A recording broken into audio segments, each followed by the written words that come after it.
월간 로컬노믹스 11월호로 찾아뵙습니다. 안녕하세요. 시사인라이프 윤주식 편집장입니다. 안녕하세요. 김영준 기자입니다. 김영준 기자와 함께 한 달에 한 번씩 골목길 경제의 이모저모를 알아봅니다. 이번 첫 시간인데요. 로컬 경제, 골목길 경제.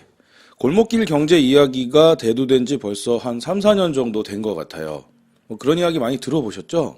그쵸. 골목상권 내지는 골목상권 보호라는 얘기는 이명박 정부 때부터 나오기 시작했던 얘기고, 전통시장 보호를 넘어서는 로컬, 지역이라는 개념이 등장하기 시작한 거는 실제로는 한 10년 정도 됐다고 봐야 될 것 같습니다. 네, 골목길 경제학자로도 불리는 오종린 교수의 골목길 자본론이라는 책이 나온 이후로 골목상권을 기존과는 좀 다른 형태로 바라보기 시작했습니다. 그래서 이른바 하이퍼로컬의 개념으로 바라보고 있는 건데요. 골목 속에서 집객 역할을 하는 앵커스토어들에게서 일어나는 여러 가지 새로운 현상들을 바라보면서 로컬 크리에이터라는 새로운 활력을 불어일으키는 창업자들에 대한 이야기들이 시작이 됐습니다. 그렇게 되면서 기존의 골목상권과는 좀 다른 형태로 골목상권을 해석하기 시작했고, 그리고 골목 경제의 지속 가능성에 대한 이야기들이 나오고 있는데요. 지난 9월 15일쯤이죠. 9월 중순경에 오세훈 시장이 서울 비전 2030 계획을 발표했습니다. 자, 올해부터 2030년까지 향후 10년 동안의 서울 시정에 대한 거시적인 플랜을 발표를 했는데요. 좀 이례적으로 오세훈 시장이 직접 나와서 PT를 하는 등 그만큼 의지를 가지고 가겠다. 정치적으로는 재선의 의지를 이제 보여주는 거기도 했는데요. 그 서울 비전 2030 계획 안에는 크게 4가지 프로젝트가 들어가고 있습니다. 서울의 미래상을 상생도시, 글로벌 선도도시, 안심도시, 미래감성도시 이렇게 놓고선 4가지 프로젝트로 계층 이동 사다리 복원, 국제도시 경쟁력 강화, 안전한 도시환경 구현, 먹과 감성으로 품격 제고, 이 4가지 정책 지향 아래서 16가지 전략 목표, 78가지 정책 과제를 추진하겠다 이렇게 발표를 했는데요. 이 내용 안에 좀 특이한 내용들이 들어있었습니다. 골목경제 부활 프로젝트라는 거를 넣어서 일자리 사다리를 복원하겠다 이런 이야기를 하고 있고요. 그 골목경제 부활 프로젝트에는 특색 있는 골목 상권과 로컬 브랜드를 육성해 골목여 지도를 만들겠다. 독특한 스토리와 관광 자원이 있어 잠재력 있는 상권 100개를 로컬 브랜드로 육성하겠다. 연터럴파크나 샤롯숲길 같은 상권은 영업환경 규제를 완화해서 지속 가능성을 만들겠다. 또 전통시장은 온라인으로, 또 생활상권은 지역 주민과의 관계 형성을 지원하겠다. 이런 계획을 발표를 했어요. 기존의 전통시장이라든가 일반적인 상권이 아닌 좀 창의적인 골목상권을 만들겠다라는 이야기인 거거든요. 자, 근데 이 내용이 굉장히 획기적인 거는 이 골목경제 부활 프로젝트에 2030년까지 5조 7천억 정도의 예산이 투입된다라고 이렇게 계획을 짜고 있고, 당장 내년인 2022년도에 5,200억 정도의 자금을 쏟아붓겠다 이렇게 얘기를 하고 있습니다. 굉장히 큰 자금인데요. 왜냐하면 20대 핵심 과제를 하는데 편성한 예산이 33조인데 그중에서 5조가 넘는 금액, 5조 7천억 원이나 골목경제 부활 프로젝트에 투입된다는 겁니다. 연 수천억 정도의 예산이 편성된다는 거는 서울시 예산 규모를 고려하더라도 그렇게 적은 금액이라고 할 수가 없습니다. 이 예산으로 달성하려는 목표가 무엇이냐에 따라서도 예산의 규모가 과소하다 과다하다가 결정이 될 텐데요. 다시 뛰는 공정도시 서울이라는 발표 자료에 보면 서울 비전 2030은 성장도시로서의 역할 강화, 글로벌 신도시, 혁신도시, 세계를 선도하는 도시로서의 서울이라는 이미지를 강조하고 있거든요. 오세훈 시장 하면 가장 많이들 떠올리는 게 디자인 서울하고 디자인 서울과 관련한 하위 개념으로서 한강 르네상스를 많이 떠올립니다.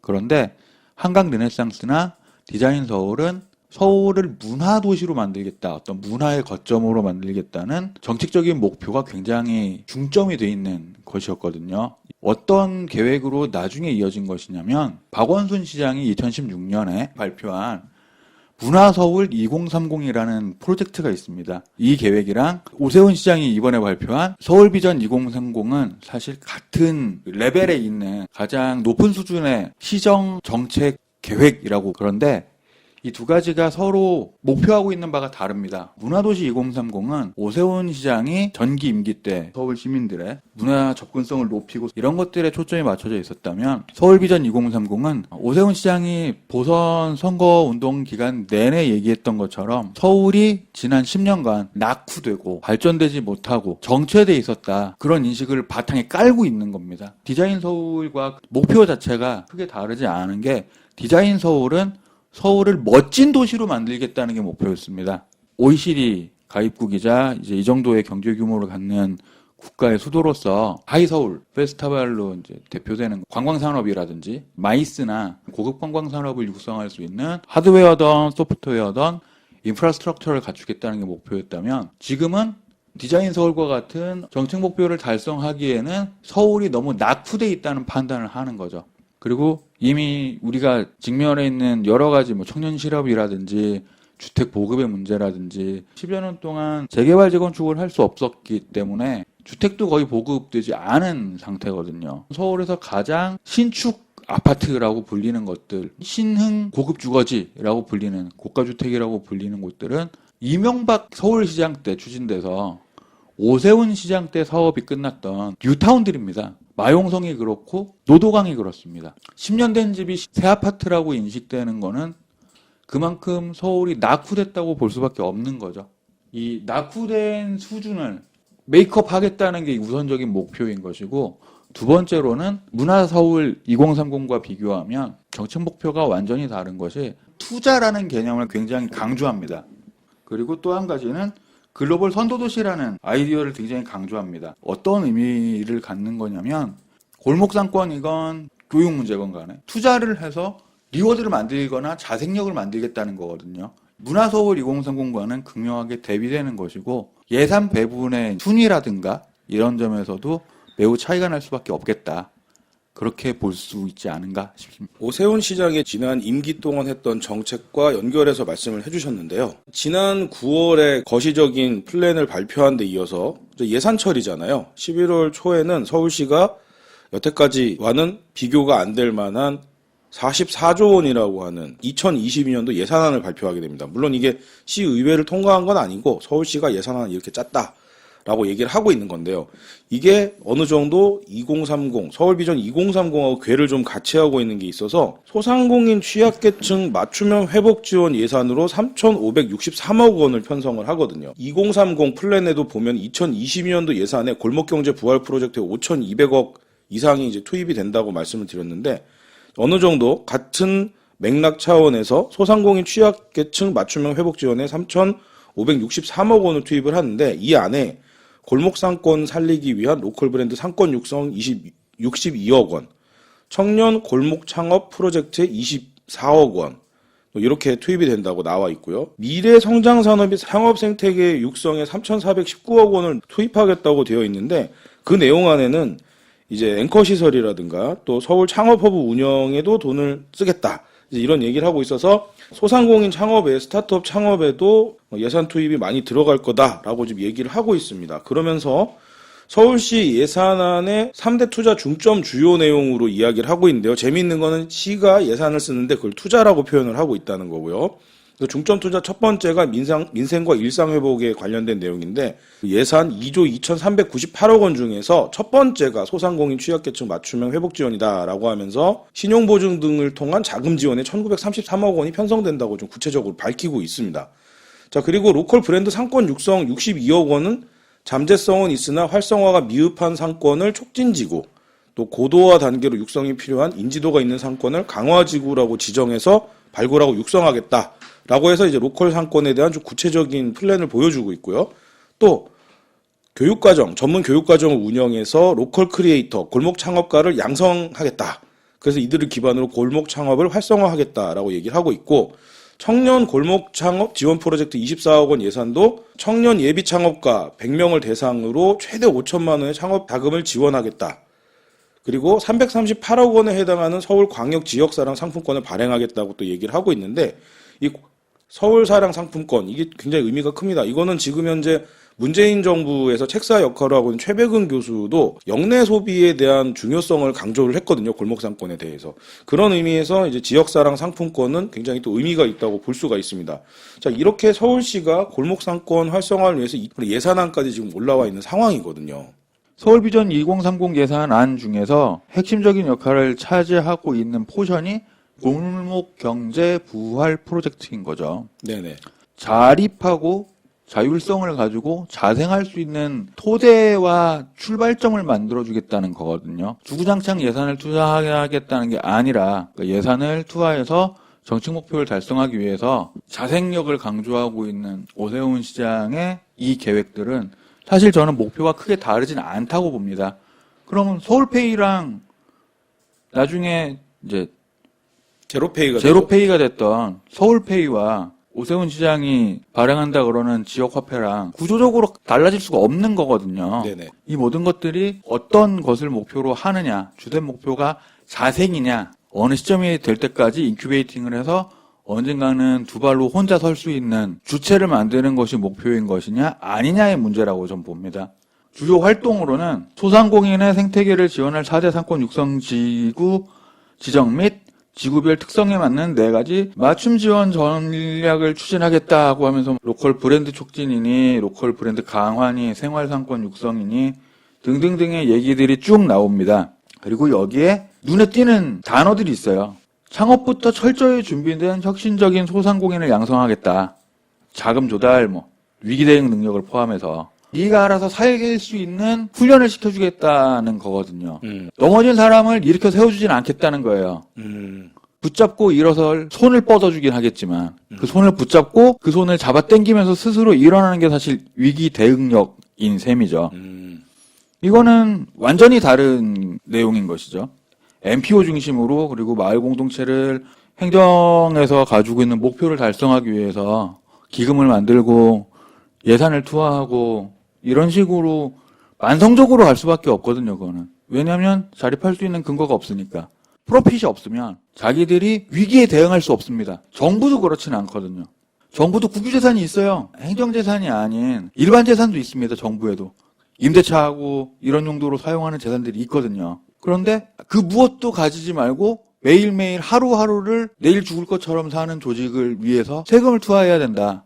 그거는 바람직하지 않죠. 그런 오세훈 시장의 기조가 있기 때문에 지금 다양한 중간 지원 조직과 지금 마찰이 많은 것 같아요. 특히 도시재생이라든가 마을 공동체라든가 이런 분들하고 네. 최근엔 또 교육 조직들하고도 또 마찰이 빚어지고 있는 상황인 거고. 예산은 한정이 돼 있거든요. 예산은 한정이 돼 있는 상태에서 유사한 섹션에 있는 다른 정책 목표에 투하되던 예산을 새로운 정책 목표에 투하하는 것일 뿐이거든요. 그것이 온당하냐 온당하지 않느냐는 그 예산안을 짤 권한을 가지고 있는 지자체장을 선택한 유권자의 뜻이라고 봐야 되거든요. 결국 예산이라는 건 한정이 돼 있고 정책 목표에 따라서 특정한 우선순위가 떨어지거나 당장의 정책 목표에 부합하지 않는다고 판단되는 사업은 예산 우선순위에서 당연히 밀릴 수밖에 없습니다. 자, 지금 서울 비전 2030 플랜 같은 경우에는 처음 발표 당시부터 굉장히 획기적인 것처럼 얘기를 하고 있습니다. 각계각층 122명으로 구성된 위원회 조직을 만들고 136일 동안 100여 차례가 넘는 치열한 토론과 논의를 거쳤다. 그렇게 해서 서울 비전 2030이 나왔다라고 얘기를 하고 있어요.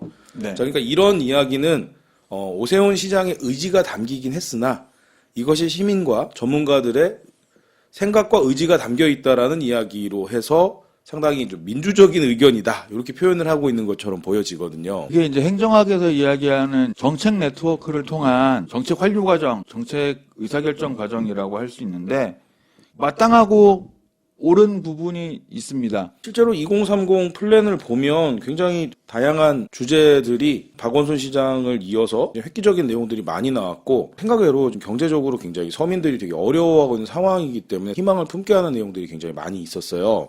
네. 그런 면에서 사실 로컬 브랜딩, 그다음에 골목경제 활성화라는 주제가 나왔다는 거는 단순히 정치적인 행정가들에게서만 나온 얘기가 아니라 민간 전문가나 시민들의 의견이 들어갔기 때문에 반영된 정책이라고 보여지는 거거든요. 그렇죠. 그럼에도 불구하고 요식행위로 끝나지 않고 상당히 많은 예산이 배정되어 있다는 게 주목된다는 거죠. 자, 이게 오세훈 시장이 내놓은 정책이잖아요. 네. 근데 오세훈 시장이 사실은 1년짜리 시장이란 말이에요. 그럼 1년이 지나고 나서 다음 선거에서, 다음 지방선거에서 오세훈이 패배할 경우에는 어떻게 될 것이냐. 그럼 또 정책이 또 바뀌는 것이 아닐까. 좀 이런 걱정도 좀 되긴 하는데요. 어떻게 봐야 될까요?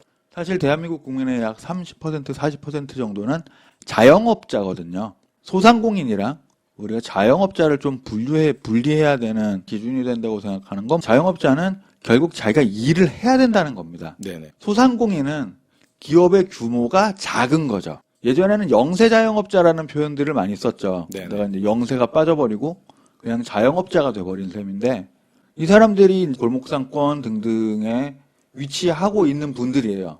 그리고 또 하나는 자영업자의 가장 큰 특징은 뭐냐면 스스로를 고용한 사람들이라는 겁니다. 맞아요. 네. 바꾸어 말하면 이 사람들은 이제 급여를 받을 수 있는 급여를 주는 이제 통상의 노동시장에서는 이제 좀 거리가 있는 분들이거든요. 사실 여러 가지 이유가 있을 수 있습니다. 그거는 뭐 우리나라 노동시장이 경직돼 있기 때문일 수도 있고 우리나라에서 단시간 노동이나 초단시간 노동을 하는 게 좀 어렵다든지 뭐 이런 여러 가지 점들이 겹쳐져서 이제 벌어지는 일인데 골목 상권 내지는 소상공인을 대상으로 내지는 자영업자를 대상으로 한 정책적인 지원이나 그들을 정책 대상으로 하는 정책은 정책 수요가 있는 한 계속 창출될 수밖에 없어요.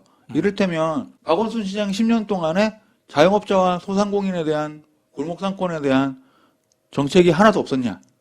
그건 아니거든요. 그건 아니죠. 네. 제로페이가 된 서울페이라든가 이런 것들이 박원순 시장 시절에 나름 골목상권과 자영업자들을 지원하기 위해서 나온 정책이거든요. 이를테면 신촌 차 없는 거리라든지 네네. 성수동 수제화 거리라든지 네네. 소상공인과 자영업자들을 대상으로 한 사업이었거든요. 네네. 성과와 무관하게. 네네. 다만 오세훈 시장 때는 정책 대상에서 우선순위에 있기 때문에 예산 자체도 우선적으로 배정되는 것뿐입니다. 그래서 만약 시장이 바뀐다 그래도 골목 상권과 관련된 사업이 물론 오세훈 시장 때보다 위축될 수는 있습니다.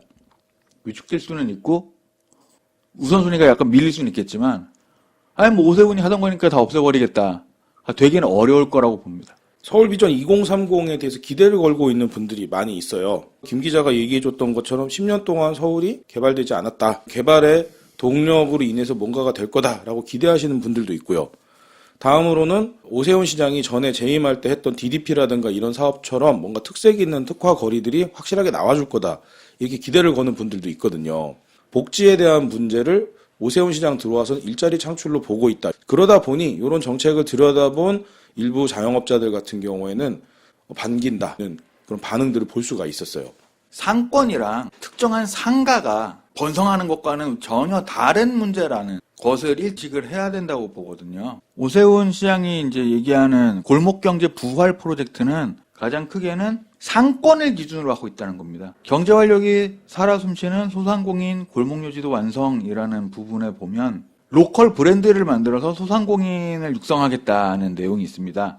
개개 가게를 땡땡 순댓국, 땡땡 한우 등심, 땡땡 노래방을 육성해주겠다는 건 아니거든요. 대상을 바라보는 유닛의 덩어리가 어느 정도인 것인가를 단적으로 보여주는 표현이 있는데 서울 관내에는 약 1,500여 개의 상권이 존재한다고 표현하고 있습니다. 상권. 네네. 1,500여 개의 가게나 1,500여 개의 패션 문화의 거리나 1,500여 명의 로컬 크리에이터가 아니라 1,500여 개의 상권이 존재한다는 거죠.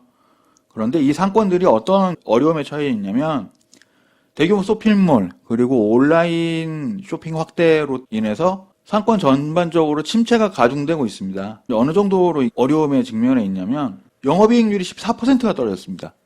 부채가 1억 7,200만 원 정도씩 있는 상황인 셈인데 영업이익률이 이렇게 떨어지면 못 갚는 거죠. 골목상권이라는 단어를 처음 만들어서 쓸 때는 대기업의 리테일 브랜치들 내지는 비즈니스들이 확대되는 것을 막아내고 거기에 대해서 반박하기 위한 아이디어로서 골목상권을 침해한다는 표현을 썼었죠. 근데 그 골목상권을 침해한다는 게 특정한 업종에 종사하는 골목에 있는 가게들이 어려움에 처한다는 거였거든요. 그런데 지금 여기에서 이야기하는 골목 상권이라는 거는 이를테면 무슨 브랜드의 프랜차이즈 커피숍이 새로 등장한다. 특정한 골목 상권에서 커피나 식음료를 파는 분들만 영향을 받겠죠. 편의점을 포함해서. 네. 그런데 지금은 전체적으로 어려운 상황이거든요. 그 골목에 있는 사람들이라는 건 다 어려운 상황인 거예요. 그 골목에서 사업을 하고 있는 모든 분들이. 그렇기 때문에 골목 상권이라는 단어의 개념 자체도 바꾸어서 사용하고 있는 것이 아닌가 하는 생각이 좀 들고요. 그래서 신림 패션 문화의 거리, 성수동 수제화 거리처럼 특정 상권의 자체를 특화시켜서 브랜딩화 하겠다.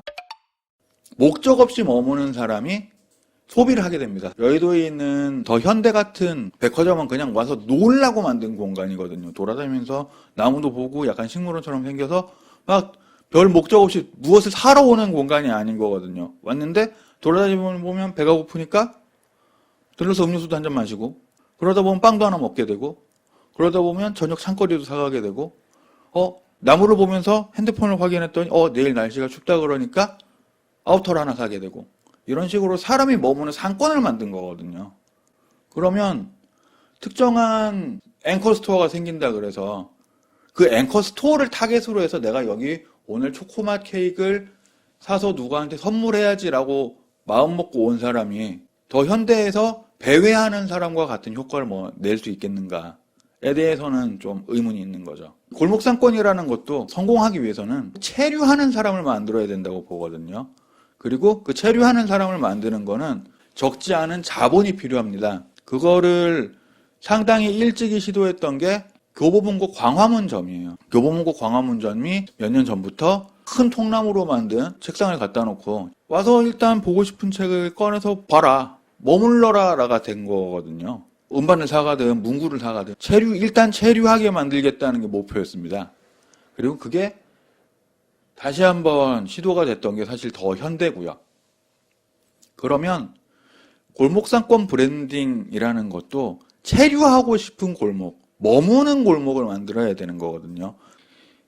예전에는 그런 식이었죠. 무슨 감자탕 골목, A라는 유명한 감자탕집 옆에 감자탕집이 쭉 생기면 그 A라는 유명한 감자탕집이 앵커 스토어인 셈이죠. 왔는데 여긴 자리가 없어요. 근데 유사 동질 동종의 상품을 재화를 판매하는 이 옆에 인접한 가게가 있어요. 그러면 대체재를 구매하려고 가는 거죠. 옆에 있는 감자탕집으로.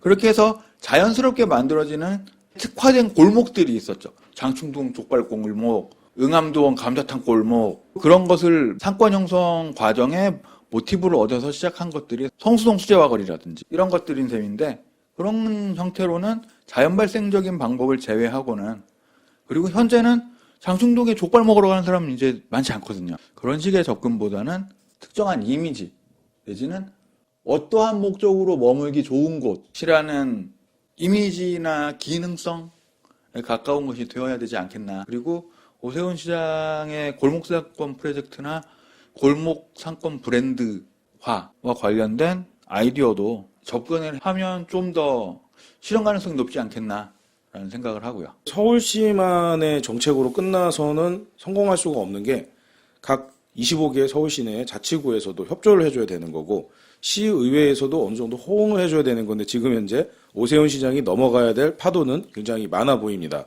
김 기자가 오세훈 시장이 선택과 집중을 했던 패턴들을 가지고 서울비전 2030에 대해서 그리고 2022년 예산안에 대해서도 좀 얘기를 해줬습니다. 좋은 지적이고 좋은 예측이라고 보는데요. 오세훈 시장의 의도가 그런 형태로 가고 있다라고 한다면 거기에 맞춰서도 그 정책의 수혜자가 될 다양한 자영업자들도 좀 그 정책의 혜택을 좀 받을 수 있도록 좀 뭔가 좀 변화를 잘 타가야 될 것 같다는 생각이 듭니다. 좀 다만 아쉬운 점이 있다면 오세훈 시장이 지금 정치적으로 봤을 때는 수세에 몰려있는 상황이거든요. 근데 지금 시의회에서나 각 자치구에서나 많은 반발이 지금 일어나고 있는데 자, 이런 파도를 잘 넘어서 자영업자들을 위한 또 소상공인을 위한 정책들이 잘 만들어졌으면 좋겠고요. 그리고 좋은 정책적인 타협점들이 좀 나왔으면 좋겠는데 이게 어떻게 될지 모르겠네요. 자, 1년 남아있는 지방선거에 많은 시선이 갈 수밖에 없는 게 지금 코로나19 이후로 골목 상권들이 굉장히 많이 위축이 됐거든요. 코로나19 때문에 슬세권이 뜬다, 그다음에 로컬이 뜬다. 왜냐하면 어디를 갈 수가 없기 때문에 슬리퍼를 신고 돌아다닐 수 있는 골목 경제, 동네에 대한 관심이 뜨고 있다고 얘기를 하고 있지만 사실 이게 자기가 머무를 수밖에 없어서 머무르는 거지 머물고 싶어서 머무는 게 아니기 때문에 이 코로나 시국이 끝나게 되면 또 골목 상권이 어떻게 흔들리고 어떻게 변화될지는 알 수가 없다고 생각이 됩니다. 자, 많은 노력이 필요할 것 같은데요. 저희는 다음 달에 또다시 로컬 노믹스로 돌아오겠고요. 그때도 새로운 이슈를 찾아서 여러분들께 전달하도록 노력하겠습니다. 지금까지 시사인라이프 아지트에서 김영준 기자와 함께했습니다. 감사합니다. 감사합니다.